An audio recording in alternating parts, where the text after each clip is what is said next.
Nobody is more powerful than women in our age group, period. I've laid in intensive care not knowing if I was going to ever go home. So when I can get out of bed in the morning and go to the gym, it's like winning the lottery. Just when you start to feel irrelevant and invisible, honey, that's when your power is really coming forth. And where does it come from? It comes from the center of your being, your authentic self. It's not about your body. Welcome to the Old Chicks No Shit podcast for midlife women who are ready to rewrite the rules and create their kick-ass next chapter. I'm Jennifer Arthurton, and each episode we dive into reinvention, resilience, and unapologetic pursuit of your best chapter yet. Because midlife is not the beginning of the end, it's simply a new beginning. Let's dive in. Today, we have a reinvention and transformation story that I am so excited to share with you guys. And the reason why I'm excited to share with you is because this transformation story talks about it in a way that I don't hear a lot, especially when we're talking about physical transformations. I don't hear a lot of them talked about this way. And there's a dimension to this story that my guest is going to share with us that I think you will all be very intrigued by. So my guest today is Julie Linn, who at the age of 62 committed to a new mindset around health and physical fitness that has really helped her define her purpose and her way forward. So her transformation, her physical transformation was absolutely incredible, but I think the healing journey and the mindset transformation that happened along the way of this journey is what is truly, truly inspiring. So Julia is the author of a best-selling book called My Power Decade, which I read and I loved. We'll make sure that we put this in the show notes because I think everybody on any kind of a transformation journey needs to read this, whether it's fitness, finances, whatever it is. I think there's so many great lessons and insights in this book. And she is now a personal trainer who serves women over 40 in terms of becoming and living as their best selves physically and otherwise. So welcome, Julia. Thank you, Jennifer. I'm so happy to be here. So as I was telling you just before we jumped on, I read your book and I absolutely loved it because it talked about things in a way that I haven't seen talked about a lot. So we talk about, physical transformation, and there's a lot of focus on that for women over 40 because things are changing, right? So yes, it's a story of physical transformation, but the way that you talk about the mind and spiritual component of this journey was just very, very refreshing. It's something that I believe with my whole heart. And what you have proved is that this journey that you were on was far beyond your physical, right? It was so much bigger than that. But what got me curious was, as I was reading your books and you talk about, losing weight and gaining weight several times throughout your journey, your life, what was it that at age 62 made you finally fully commit to changing things? What was it about age 62? Yeah, that's such a great question. At age 62, it was a turning point for me because I knew 2 years when I turned 64, I was going to be celebrating a milestone in my life, which was at age 34, 30 years prior, I received a kidney and a pancreas from an organ donor. I was really dying of diabetes complications. I was a childhood diabetic. I got all the complications by the age of 27, heart disease, diabetic blindness, neuropathy, kidney failure. And by the time I was 34, the doctors told me and my husband that if I don't get a kidney transplant or go on dialysis, and in either case, I may not live past 40. But they were doing experimental pancreas transplants at the time, and I opted for that, even though the risk of dying went up quite a bit. I just knew I couldn't live with diabetes anymore. I wasn't going to accept. I had no fear of death. I think as a young person, I had a fear of living, not a fear of death, because I have a larger view about why we're here and why we're in a body and all that. But so anyway, I got the organ transplant. It cured the diabetes. Many of the complications reversed, except the heart disease. So then I had a triple cardiac bypass at age 48. Wow. But when I hit 62, I always ate healthy, right? I always exercised, but I carried around an extra 35, 40 pounds, like a lot of women do post-menopause. And I just woke up one day and thought, 2 more years, it's going to be 30 years that I've been gifted this body and alive. I got to do something to honor my donor, stay well for my husband and my loved ones. I'm just get as fit as possible. Had nothing to do with losing weight. It was about, I want to be optimally healthy. There's so much I wanted to do. I wanted to travel. There was just so much I wanted to do. And so it was a complete mind shift from losing weight, which was always a vanity project when I was younger, and shifting to, I have a mission, I have a purpose, I need to be so healthy so that I can fulfill that. And I think every woman over a certain age, like just when you start to feel irrelevant and invisible, honey, that's when your power is really coming forth. And where does it come Yes. from? It comes from the center of your being, your authentic self. It's not about your body. And that's what I discovered. The transformation, yes, was profound physically, my physique. I became a champion bodybuilder, bikini competitor, won first place. That was nothing compared to how my self concept changed and how my mindset changed. Powerful. Oh, yeah. Okay. I get goosebumps. I love what you just said so much. And the first thing I wanted to say was, um,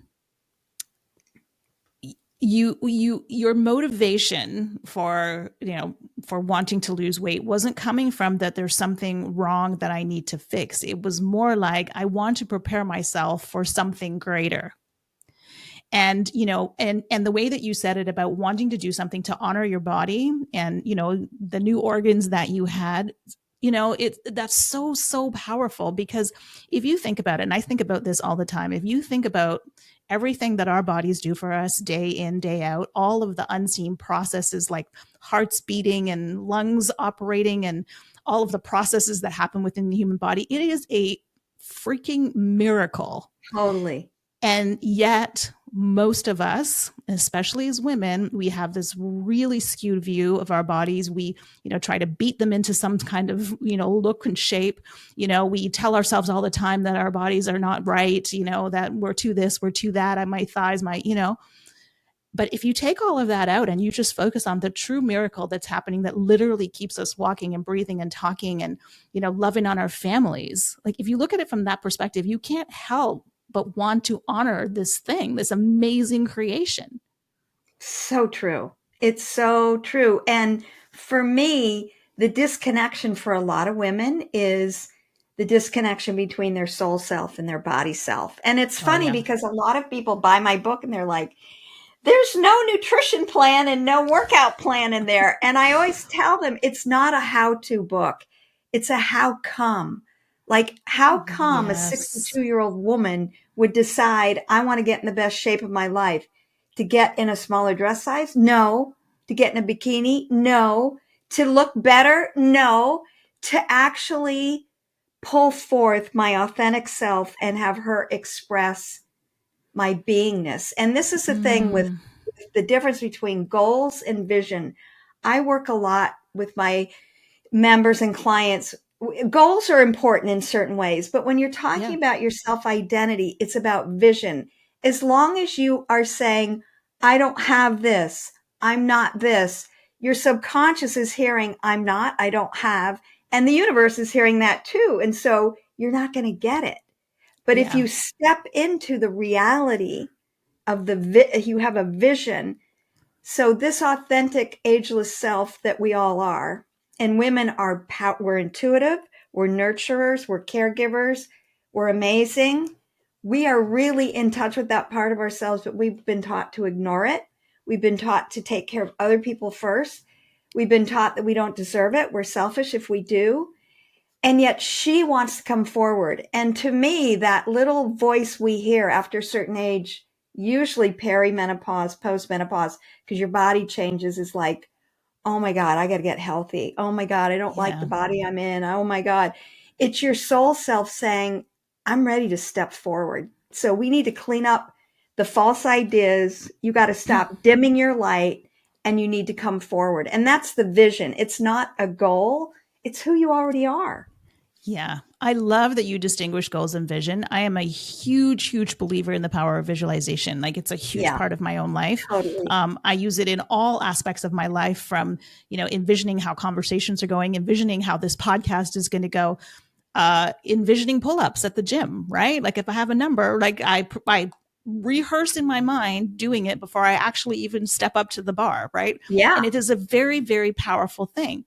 But for most of us, and I see this in the women in our community, and you just alluded to this, is that we are so busy taking care of everyone and everything that we become completely disconnected from ourselves. And then we start having these, shifts in our body and hormones and, all of this kind of stuff. And we're like, what the hell is happening? Like, who am I? What do I want? Right.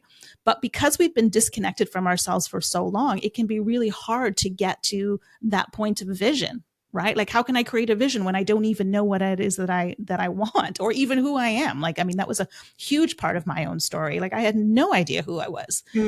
And how do you help people create vision for themselves?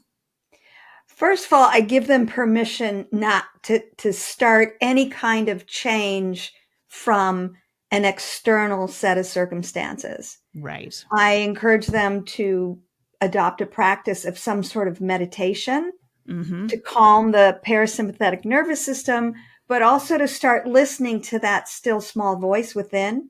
Right. It's the part of you that knows all. It knows and observes all. And it's the mind and the thinking that causes this chaos and also then affects our feelings and emotions. And then we react in the body. So I actually have made an illustration. I'm also an artist, and I made an illustration of like a pyramid. And at the bottom of the pyramid, the base, the first level is green, which represents the body. And I call the body the soul chariot. It's like, oh, it's I a love chariot that. for soul, and you don't have a soul. You are soul. It's, it's not something that's out there somewhere. That's who you really are. And you're embodied in a chariot. It's called your body. So then the emotions are inside of the body. Inside of that is the mindset. And in the very core is your soul self, which is expansive, so expansive. And the body is so limited. But what we do is we have as women thrown, programs and ideas and quick fixes at the body, and then wonder why it's not sustainable, when it should really come from that higher expansive place of your beingness as a total woman. Your body will fall in line. It will be congruent and align with how you feel about yourself. So I teach women about self-love. And if that's hard, self-acceptance, self-worthiness, right? And I also teach them, this is not a race. You do it slowly. You don't deprive yourself. You don't restrict yourself. You start to you love your body into health. In fact, one woman sent me a message on Instagram, and she said, how did you do that? And she answered her own question the next line and said, oh, you loved yourself into good health. And I thought, girl, you got that exactly right. So just giving women permission, like you have permission to do this slowly, sustainably, kindly, gently, at your pace. Don't force yourself to do anything. And I'm just a real proponent in cheering people on. You fall down, get up. Then it's another day. Don't give up. Women give up way too easily, I believe. Yeah. And, you said something important there, because, and I say this a lot, your dreams and your desires are not random. Like, they are parts of you that are asking to be expressed. Like, they're part of your soul voice that is saying, so if you're being called into a fitness journey, there's a reason you're being called into a fitness journey. And part of our job is to honor that soul voice, is to honor our own expansion. Right.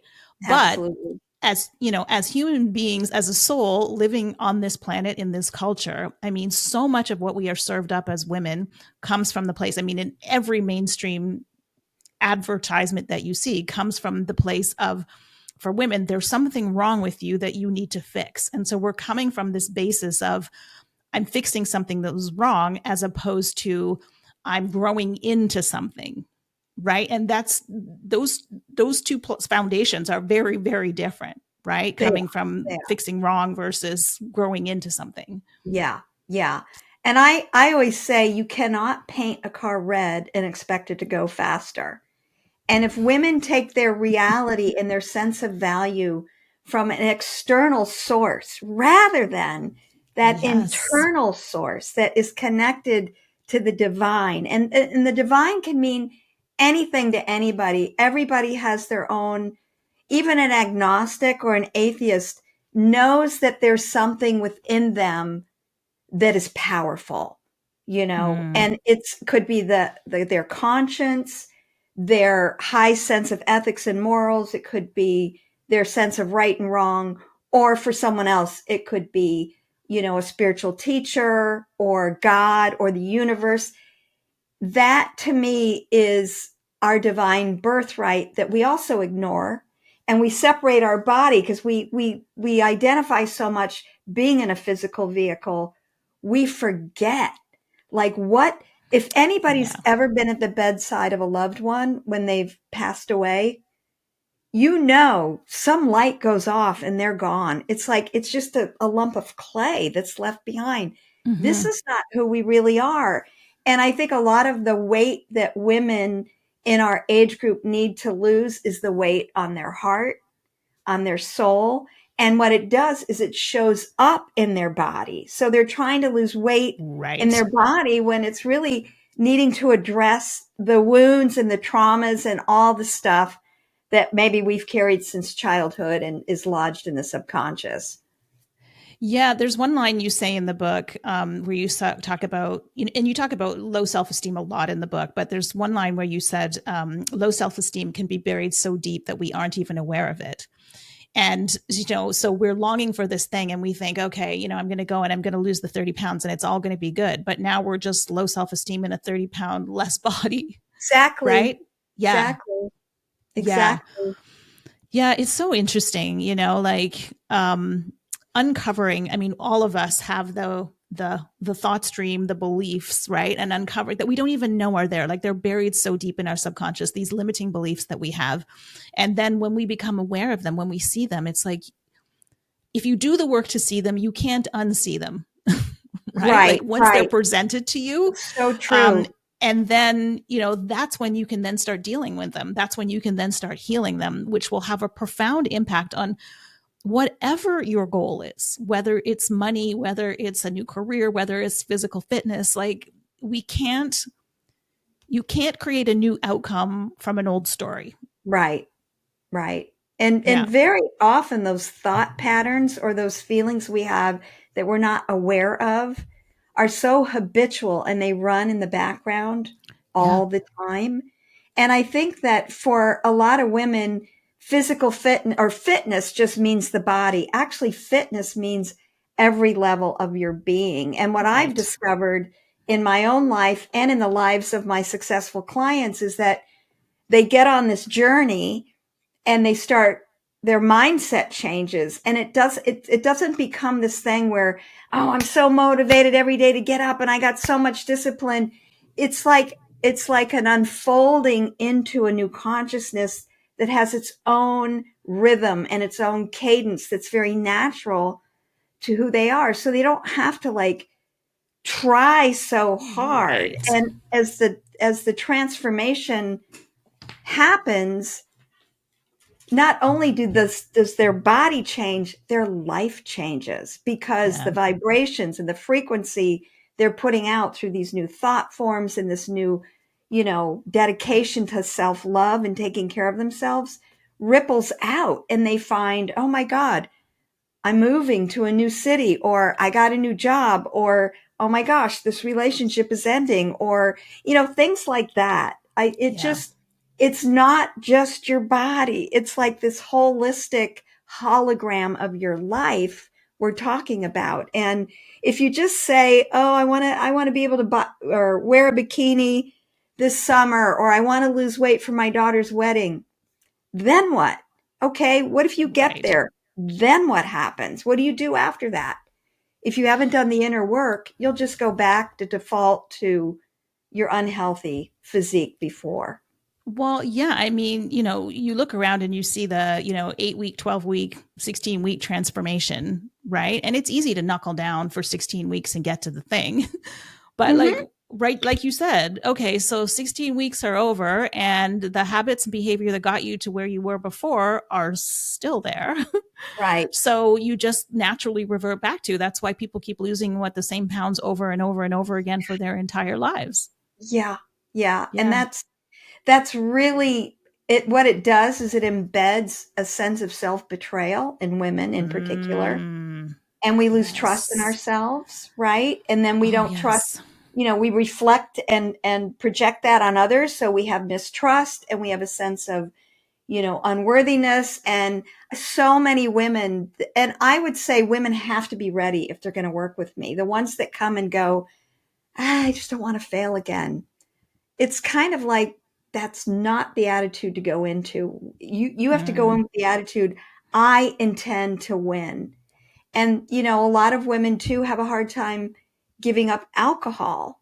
And there's nothing wrong with alcohol, but when you're trying to up level your health and your body, people drink after a long day at work because they want to relax. But what it does is it elevates your cortisol level in your body, which is the stress hormone. So the very thing right. you're trying to alleviate is being exacerbated by your method of trying to calm down. So once you start to feel better, all of a sudden it's like, oh, I want more of this. And that's what I discovered. I never had a point where I thought, oh, this is too hard. Because I took my time and I'd look in the mirror. After 3 months, I might have lost, it was actually 4 months. It took me 4 months to lose 10 pounds. 4 months. Yeah. And I would look in the mirror and I felt fantastic. And I would look in the mirror and I'd go, whoa, really? I still look like that? Because I knew the real me was coming. My husband took a picture of me on the beach. We had moved to the East Coast from Mexico and I'd been on this fitness journey for 4 months and it was my lifestyle. It was everything I was doing. I was loving doing, taking care of myself. I felt great in this bathing suit on the beach and he took pictures. I looked at him later and I'm like, oh, really? I still look like that. And it just made me laugh because I knew it takes time for matter, for form to change. Yeah. Yeah, and you talk about this in the book as well too, where you're talking about you become the woman first before you actually see the reality of it. Can you talk a little Yeah. bit more about that? Because I think that's so important again in all aspects of life. It is. It's totally important. So, knowing who you are on a very deep level, and again, I go back to the soul self connecting to the body self. You know, everything in nature has a rhythm and a cadence and seasons and all of that. It takes 9 months to birth a baby.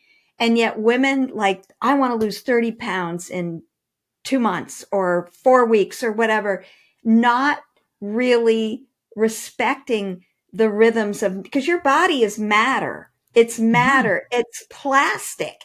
It's like you can mold it like a sculptor based on principles of weightlifting and high quality nutrition. That's just the mechanics of it. And when you do that day in and day out and you feel the difference in your health, it doesn't matter when it happens. I weigh Right. 116 pounds now, and I compare it to 116 pounds that I weighed 3 years ago. Those are two completely different bodies because I've continued to sculpt my body, build muscle, keep healthy. So, and when you do gain weight, you don't gain it the way you used to, because Right. you're mostly muscle. Your body knows what to do with the food. That's all kind of a side effect, but the manifestation of a physique is really more about not what does it look like? How does it feel? How does it feel to Mm. be free in your body? How does it feel to like put something on and go, yeah, I feel good in this. I'm confident. I can go out and show up in the world and be who I am 100% compared to, I don't even want to go out tonight because I have nothing to wear. I feel like crap in everything I put on. Like, it's not how you look, it's how you feel. And we have all seen women who, carry extra weight, curvy, gorgeous, just, they're so beautiful because of how they feel embodied in the body they have. There's no shame. There's no comparisons. And I hope we can all get to that point, because the beauty standards that we grew up with were ridiculous. It was like, the skinny, Eurocentric, blonde, straight hair woman, when 90%, 95% of the world does not look like that. And women who don't look like that are just as beautiful, in fact, more beautiful, because I'm so tired of that beauty standard. So I know. being your own beauty standard, I think, is really important. And just loving who you are. Jennifer Lopez got some, comments about the fact that she has a large booty. She's got a big back.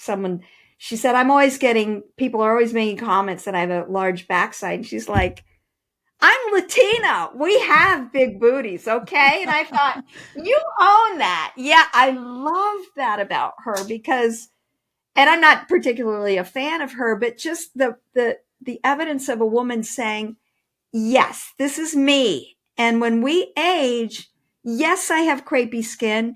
Yes, I have wrinkles. Yes, I've got all the things that come with, when you've been in a body for a little longer. No, I've not had plastic surgery. No, women want to know, what have you done? Yeah. And where's your loose skin? Where are your wrinkles? Honey, I got them. I'm not going to try, and I don't want to look 30. I would never want to be 30 again.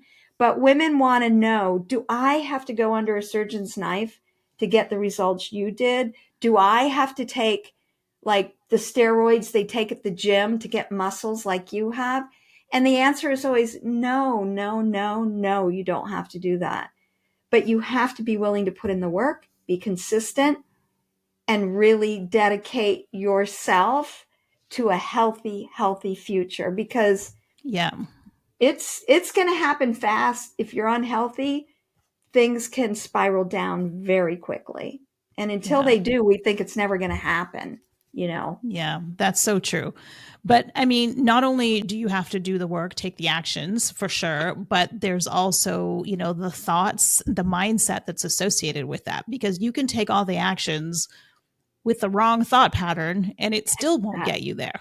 Yeah, 100%, 100%. And it has to start in the mental mindset area, where you have to believe that you can do this. Yeah. And I hear a lot from women. I've been overweight my whole life. I just can't imagine myself. I can't see myself getting there. That you have to face it. Like you said something earlier about being aware. You have to be aware first of what the issue is for you in order to tackle it. And a lot of it is women don't believe they can do it. And they're coming from a body perspective, not from a higher perspective of, let me just get my mindset and my spiritual perspective aligned, and I will make different choices. So it's not about willpower. It's not about getting up every morning and having motivation. And the other thing is, women work so damn hard. I hear a lot, I'm exhausted. I have no time. I get home from work and I just have to sit on the couch. It's like, I get it. So something is off in your life. What you need to do is figure out, what can you let go to make that space to take care of yourself. Otherwise, you'll just use as an excuse not to take care of yourself. So you say you want this, but you aren't willing to make the changes to get the reality that you say that you want. And that takes facing yourself and going, damn, I've been lying to myself all these years. I've just been using that as an excuse when I could work less hours, or I could say no more often. Right? Yeah. So, yeah. Yeah, that's so true. Because I mean, we're all telling ourselves stories, right? And 99.9% of the stories we tell ourselves are negative stories. If we told ourselves, as many positive stories as we do negative stories, most of our lives would look a whole lot different. Like we'd be having a whole lot less dissatisfaction. But to a point that you made earlier when we were talking about mindset, and I was saying about how, yeah, you can knuckle through for 12 or 18 weeks or whatever and get the thing that you want, like just out of sheer willpower and hard work. And I feel like I am a classic example of that. So throughout my 40s, I was big into fitness, probably the most fit I've ever been in my entire life. But here's the thing. I was into fitness not because the motivation for it was for me to look a certain way so that I would be accepted, so that I would be loved, so that it was coming from a place of not enoughness. Fast forward to the year leading up to my 50th birthday, where I found myself divorced, unemployed, an empty nester, bedridden with a stress-related illness. So I literally couldn't get out of bed to go to the gym. And 35 pounds appeared on my body like literally overnight. Mm-hmm. So my self-esteem was at a low before, which was what, like, I forced my body to do this thing, right? It got even lower than that, like what I call my midlife crisis, right? And now I have set on the journey of rebuilding my body to its best, but on a very, very, very different foundation, right? And it's because I have goals and dreams and I want to be the healthiest, strongest, fittest version of myself because I want to accomplish these things. It's got nothing to do with how I look. Right. But rebuilding that foundation is, like you said, a journey of self-acceptance, a journey of self-love, to the point where now I can look at my naked body in the mirror and thank her for everything that she does for me. I mean, I would never be able to do that before, but it's a slow process. But there's so much enjoyment in the process of knowing where it is that it almost feels effortless. You're so right. Oh my gosh. I mean, that's kind of been the feedback I've gotten from my successful clients. They're like, right. After a year and a half, I look up and I'm like, oh my God, that wasn't that hard. I really enjoyed that. And now I'm a different person. And it's powerful stuff rather than beating ourselves up. Yes. And forcing ourselves to fit a certain idea and have it all be about the body. And this is really the biggest message I have for women I work with is it's not about your body. And we got to look at the thoughts you think habitually, and we need to be kind to you. You need to be kind to yourself. You need to be patient because you have big things left to do. You are meant for more. Nobody is more powerful than women in our age group, period. On this planet. I agree. Nobody. And if you don't feel well, your light can't shine, and we all lose out, all of us. All of us. Yeah. I am like adamant about, you talk about getting your shit together. Old chicks know shit. You got to get your shit together.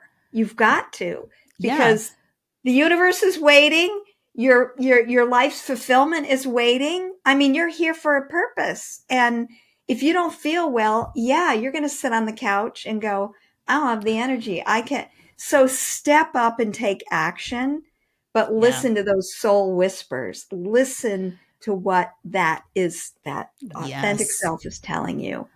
Yeah. The soul nudges. Again, we're so used to like just not paying attention because we're so busy, right? And if you actually stop and listen, like if you quiet the noise for a minute, you will hear the voice. Because so many women end up in my communities because I know there has to be something more. I can't keep living the way that I'm living, but I don't know what it is. And they're searching for the ideas. They're, thinking about all kinds of things. And I say to them always, stop doing everything that you're doing and like go for a walk in the woods. Like lie on the couch for a while because the answer that you're seeking is in there. You just haven't heard it yet. Yeah. Yeah. Right. And you can't create your kick-ass next chapter from outside of you because it doesn't exist outside of you. Right. Yeah, exactly. Yeah. Well, I think it's a Rumi quote, the Persian poet, or maybe it's a Sufi saying, I'm not sure which, but it's what you're looking for is what is looking. I Yes. just love that Yeah. because we're getting behind the mental process from a perspective where that mental energy doesn't go. You can't take it beyond a certain place because it's like a computer program, it's a software Right. program.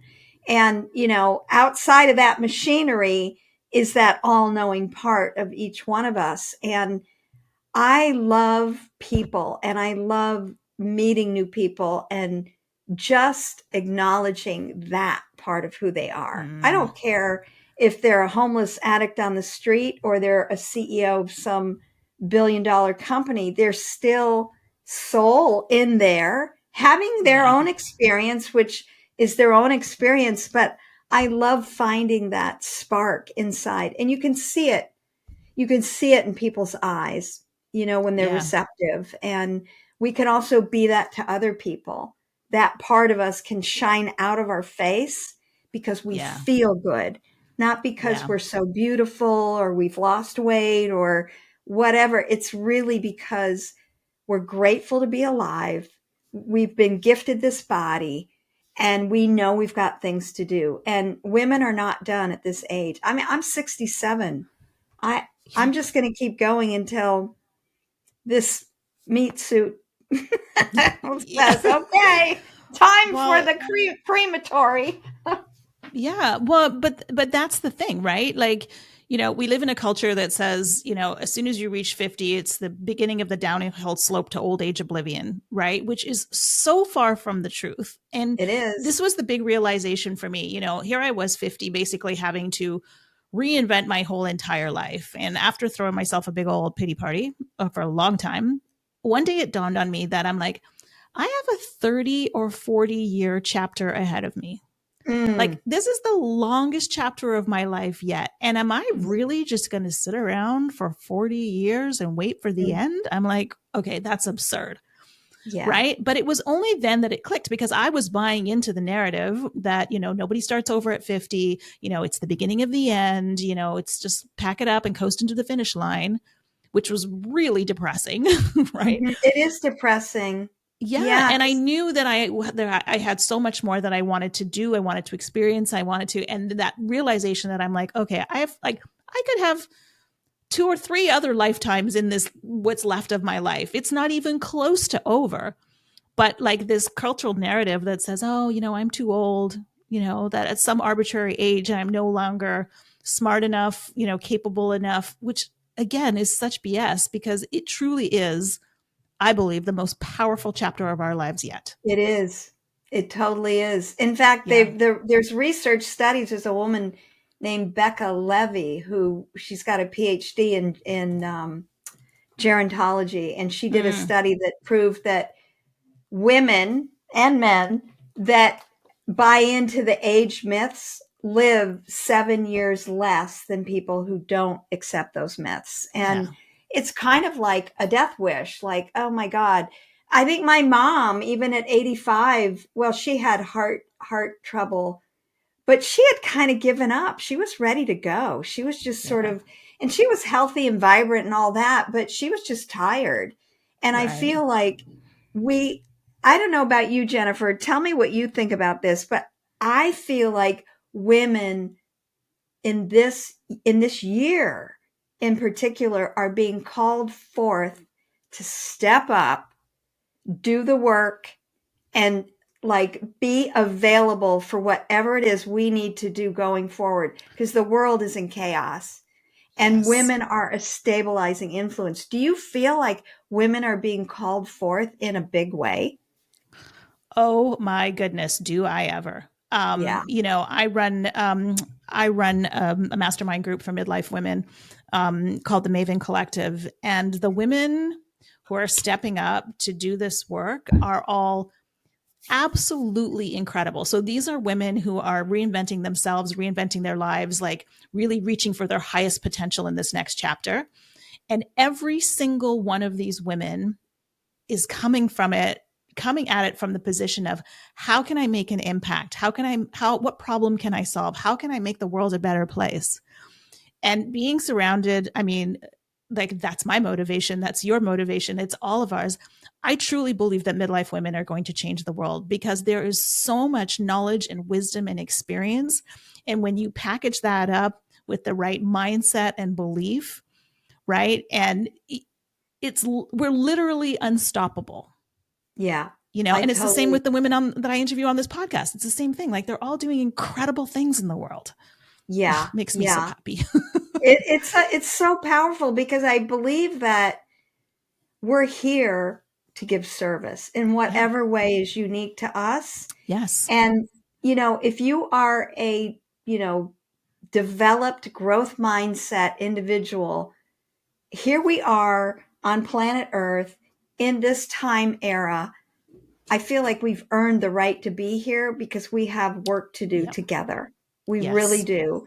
And that women that have birthed babies, done careers, gone through all the changes, taken care of aging parents, all the things that you mentioned, and then their bodies changing, you have to be strong to go through all of that and say, okay, I'm not done. Let's keep Yeah. going. Yeah. And my whole message is absolutely, but let's get that body in shape on Yeah. a level you can sustain, you're comfortable with, so that you feel good in your soul chariot, because Yes. we've been taught to like kind of hate on ourselves, right? Oh my goodness. From, from, From birth. yeah, it's all about the way we look. And it's so freeing not to have that pressure. And one of the things I have my clients do right away is write a love letter to their body, and some of them Mm, cannot do it. They can't do no. it. It's like, I Yeah. can't do it because I've never loved any part of myself. But when you think about it, especially if you've given birth to children, and your legs and your arms. See, the thing for me, Jennifer, is because of my medical history, I've shaken hands with death twice. I had a very bad E. coli sepsis episode when I was in my late 20s. Was not supposed to live through the night. I had a classic out of the body experience, near death, that I won't go into. Well, you probably read about it in the book. Yeah. Yeah, I did. Yeah. But it rearranged my identity in a way that it took me a year to come back and go, okay, it's all making sense, because nothing made sense after that. But I've laid in intensive care after my organ transplant, after my bypass operation, not knowing if I was going to ever go home, or this was my time. Is it up? Yeah. So when I can get out of bed in the morning and go to the gym, it's like winning the lottery. It's just like, oh my God. And when I was diabetic from age 11 till the transplant at 34. I took excellent care of myself. Every new diabetic treatment, multiple shots, glucometer, insulin pump. I did everything. My body would not respond. It would not do what it was supposed to do, no matter how well I took care of it. Then after I had the transplant and it cured the diabetes, and then decades later, I started working out. It's like, oh my God, my body's doing everything I'm asking it to do. And it's changing on all levels. So it's just fills me with gratitude. And that's why I do Yeah. what I do. You gotta have a big why. Like, be Yeah. really clear about why you want to get healthy. And if it's bigger than you, can't be about the bikini.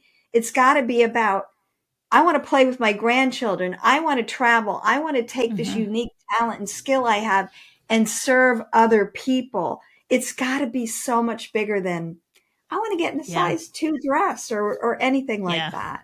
Yeah. So here's a question for you. So, having had, a couple of different brushes with death along the way, and, like you said, it changed your perspective.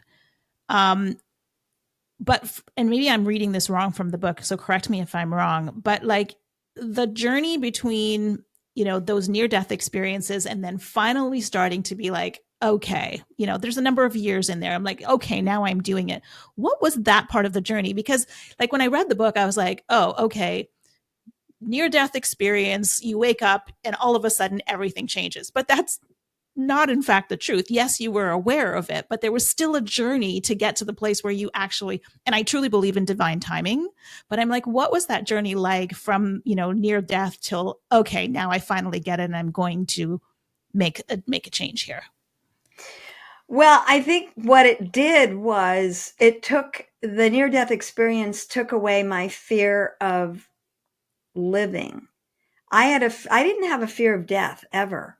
I just know that that's a continuation of living on a different plane of existence, that, we have an eternal part that never dies. Right. But I was afraid of living. I was afraid of being hurt. I was afraid of being rejected. I was afraid of being abandoned. So after that experience, actually, I was in a very toxic marriage at the time that didn't even last a year. I left that marriage and got a divorce.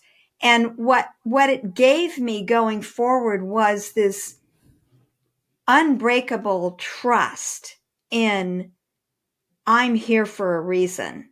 And I had a very illustrious career in a lot of ways. Very successful fashion illustrator. I worked with Oprah Winfrey. I worked with every major ad agency. I did illustrations for all the big department stores in New York. And then I ended up teaching fashion design, teaching in Saudi Arabia and Mexico. So I was busy living my life on a level of fulfillment, like what was really calling to me. I was not afraid to try anything. In fact, I said to my husband the other night, I think I'm addicted to adventure because now I'm ready to sell everything and go live in some far corner of the world. I just thrive on change, and I thrive on things that are not like how I grew up. I want to be around people who are different than me. That's what I really want. I want to be in different cultures. I want to learn about different ways of living and being. And so that's what that experience gave me. I was not afraid to try anything. And when I was younger, those kind of risks were not smart. Taking risks as a young person, Right. I wasn't using my good judgment. But now taking risks, I'm like, it's all about the adventure and how much more life can I squeeze out of this experience? And then how can I give back? It's all about giving back. For me, I've got to be an open channel for what comes through and share it with other people, and not just sit around and go, okay, whatever, this is good, I'm comfortable. I read something today that your comfort zone is where your dreams go to die. And I thought, wow, yeah. Yeah, well, you said something really important there about fear of living. And I think that for many of us who have never had like a health crisis or a near death experience, still have this fear of living. Like we hold ourselves back, right? And it's interesting. It's a really interesting thing where we think, taking the safe route, holding ourselves back from our dreams, not taking a chance on this, like this whole idea that we might make a mistake along the way. And as far as I'm concerned, that is living, right? Like we try things, we fail, we make mistakes, we go, oh, not for me. And we go on to the next thing. Right. But I think we live in a culture that has instilled a fear of living that holds us back from so much of what we're capable of. It's true. It's true. And a lot of that information comes from external sources. And I think one thing we need to learn, and also learn from the spiritual masters that have walked the earth in every sort of religious tradition or spiritual tradition, is it's all within you. It's all within you. And I often feel like with my clients, I'm not telling them anything they don't already know. I'm just reminding them of what they know, because they're not dumb. They're super smart. Exactly. They're totally smart. But we're so used to dimming our light to fit in, to people please, to, whatever stuff we brought through from our parents, from how we grew up, where we grew up. But all that can be undone. But it's undone at a pace where you don't get out of balance. You don't feel like it's too much or too fast. But I am so grateful I had the medical challenges I did when I was a young person, because I'm totally okay with whatever goes on from here. Whereas my husband, we've been married 35 years. He's fantastic. He's always been healthy. He's 6'4". He's like a strapping athletic guy. And he's having problems now, lots. And he's not used to it. It's really hard for him. And I have so much Mm, compassion for him, but he never got sick. He never had anything really happen to him when he was younger. And I'm like the seasoned veteran when it comes to that. And I'm grateful because I'm having health issues right now, but it doesn't faze me. I mean, the health news I get that isn't good, I don't look at it as bad news. I just look at it as it's news. it's So maybe I'll information. kind of adjust my path this way. I don't get upset about it. It's like, I mean, I got an extra 33 years out of life. It'll be 33 years this year since my organ transplant. So every Wow. day is a gift. Every day is a Yeah. gift. Yeah, there's a line that you write in the book that says the superpower we all have is to use our thought and intention to manifest a life we long for with qualities that we desire to experience, and it's ready and waiting for us. It I is. love that so much because it's, this thing that we're craving, it's literally right there. And all we need to do is tweak a few things, and there it is. Exactly. And this other image, I think in visual metaphors a lot. It's like you own a palatial mansion on a property that's gorgeously landscaped and huge. And there you are living in a little old dirty tent way down in the valley. And it's like you want to stay there because it's comfortable when you actually own that unbelievable structure. That is your home, but you choose to live in the dirty little tent. And I often also talk about like our first apartment after we leave home or you were on Mm. our own for the first time. I think of the one I had. It was like a studio apartment, New York City, roaches. The windows were painted shut because they were so old. It was funky, funky, funky. Would I ever go back to that? Of course not. I've lived Yeah. in some beautiful homes. Would I ever accept that? And yet, in a mindset way, the metaphor is we're still living in that old funky apartment in our mind when this other life, this other place is waiting for us. It's there, it's ready to step into. Mm. That is so beautiful because I mean, I truly believe, I believe with my whole heart that we are meant to have the things that we want. Yes, Like it is our birthright to have those things. And like I said, those dreams and desires that we have for our lives are not random, they're part of us. And, if the universe is all about expansion, right? Like we're either growing or we're dying, there's no right. stagnation, right? There's no That's standing right. still. Like look around in nature. And so when we have these callings, it's up to us now to honor that calling. There's the human part of us that's going to get scared. It's going to have the fears and doubts. But if we can tap into the soul voice, if we can tap into the soul self, it will never steer us wrong. It will lay the path out in front of us. And So you can true. apply that to anything, to You any can. transformation experience that you want in your life, you can apply that to. It's so true. I mean, these are universal principles Right. that have worked forever and work in every way.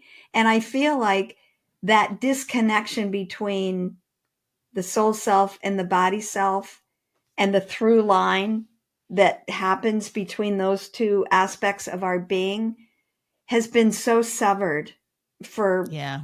so many reasons. And to me, that to me is the most important thing to really focus on. And in doing so, you actually your atoms rearrange, your body changes without all the angst that we used to have before, because it's not about the body at all, No, but it's it's part of who not. you are and part of that transformation. Mm, I love that. Thank you so much for having this conversation with me today. I'm inspired by it. I hope those of you listening are inspired by it. I highly recommend that everybody get the book, My Power Deck, or yes, My Power Decade. We'll make sure that we put it in the show notes. Um, what's next for you? What is your next goal, dream, or desire? I am actually looking at expanding my reach globally and going back to the Middle East, where I lived in Saudi Arabia for 4 years.